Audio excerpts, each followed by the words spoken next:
Ano yung mga bonsai to, no? Bumalik yata siya doon.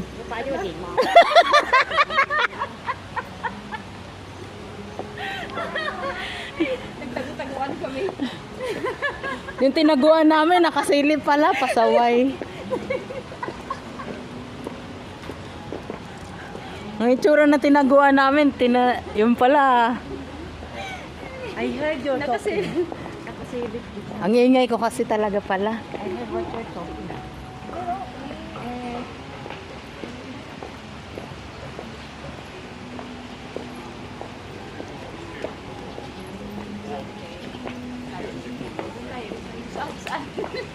Dito na rin siya, sabi niya.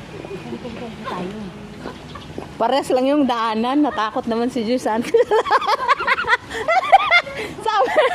sabi ni Joyce,